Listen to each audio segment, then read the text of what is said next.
WV2M here. This is part 2 of my video on displaying received audio on the LP-500. In part 1 I demonstrated the meter's capability to do so using a small circuit I designed.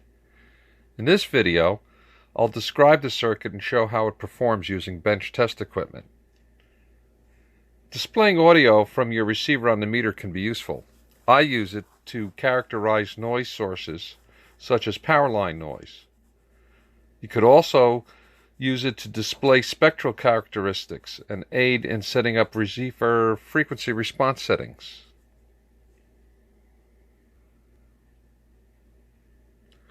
Now the LP-500 has 4 RJ45 input jacks located on the rear of the meter. Now normally these accept output from RF couplers. Larry, N8LP, who is the designer of the meter, provided the LP-500 user group with pinout information.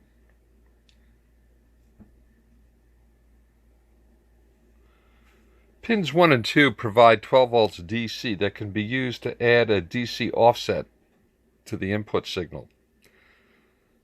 Pins 3 and 4 are used as forward power inputs from RF couplers. Pins 5 and 6 are used for reflected power input, and 7 and 8 are meter grounds. Now the simplest method to display audio waveforms is to use one of these jacks.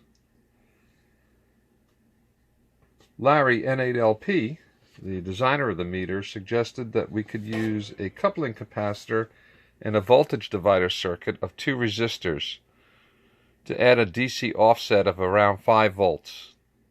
He suggested that we could use a pot instead of using fixed resistors to vary the DC offset. Now, after trying the simple divider circuit, it became apparent to me that it would be great if I could incorporate some amplification to the input signal instead of varying the receiver volume. I had several 2N3904 transistors on hand, which I figured could do the job.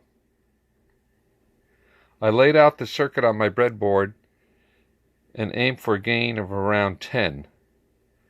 When testing my simple circuit, I discovered that adjusting the DC input bias to the meter also affected the gain, so I incorporated a buffer circuit, again using another 2N3904 transistor. Well, that did the trick, and I'm very happy with how it turned out. At this point, I'd like to share the schematic with you. First off, I'd just like to have you note that all the resistors here are fixed value.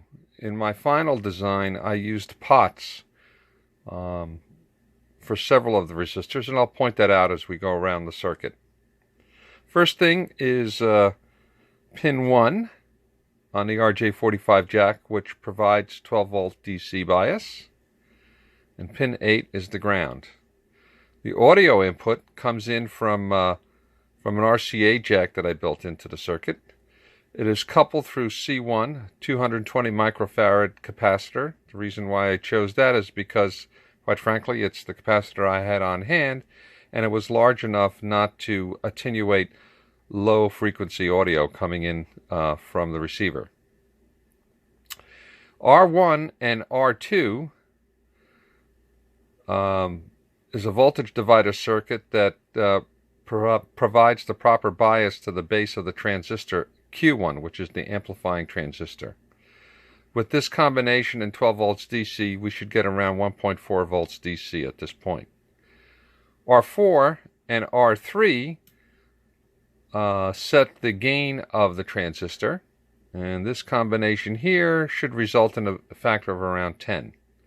The output from the collector goes through coupling capacitor C2, which is a 100 nanofarad capacitor, to the input of Q2, which is the buffering transistor.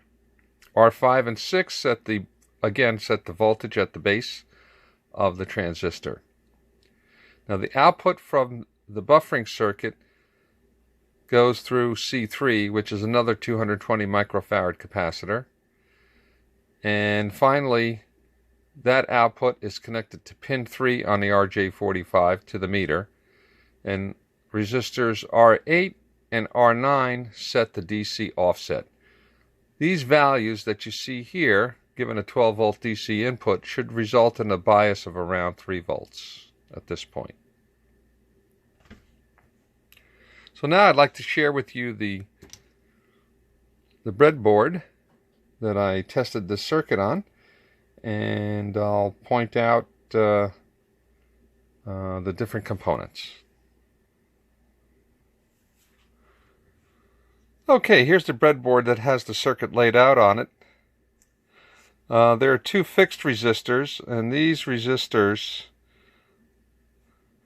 are on the schematic is R3 680 ohms and R7 3 kilo ohms. The other resistors that you saw on the circuit have been replaced with these pots of various sizes. This here is a 10K pot and is used as a substitute for R4. This is the amplifying transistor Q1. This is the coupling capacitor C1. This pot here is a 50 kilo ohm resistor, varying resistor, and it is a substitute for R1, R2 combination.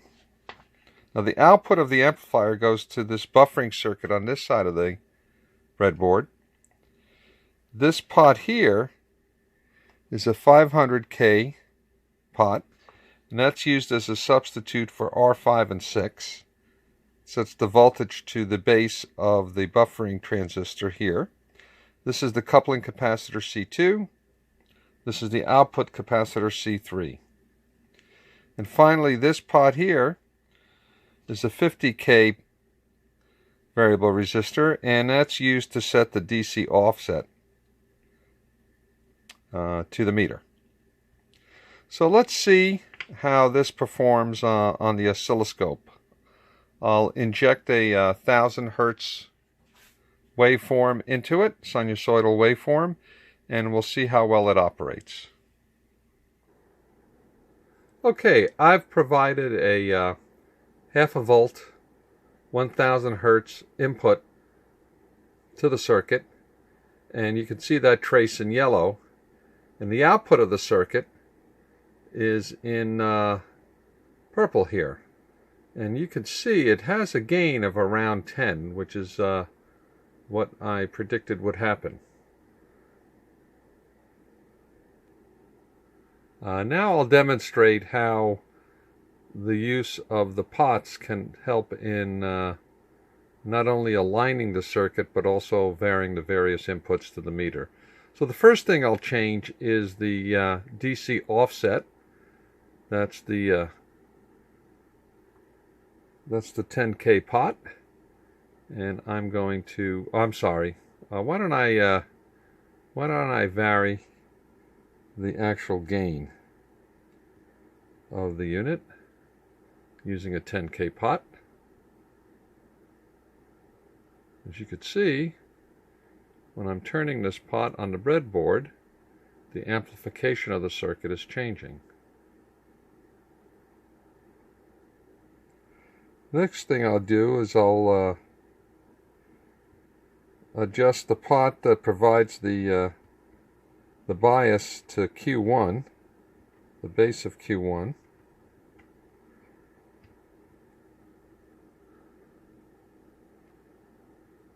So I'm going to adjust the pot that provides the voltage to the base of Q1.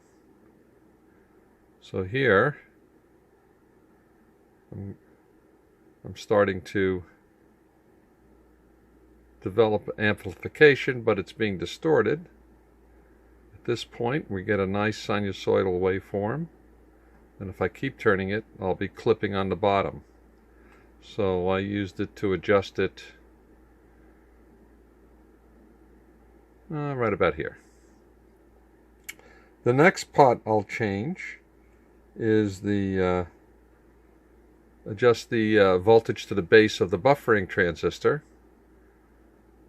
and you can see at this point the same thing is starting to happen. So I'll adjust this for maximum amplitude.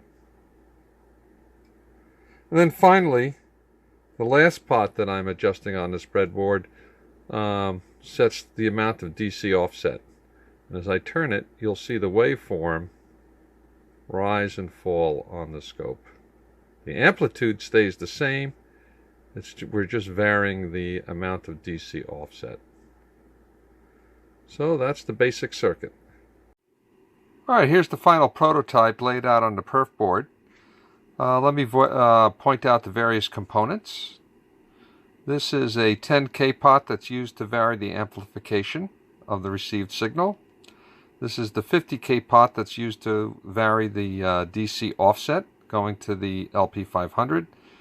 We have 3 capacitors here, coupling capacitors, the 2 transistors, the amplification transistor and the buffering transistor, 2 fixed resistors here, and 2 pots that are used to set the voltage at the base of the transistors.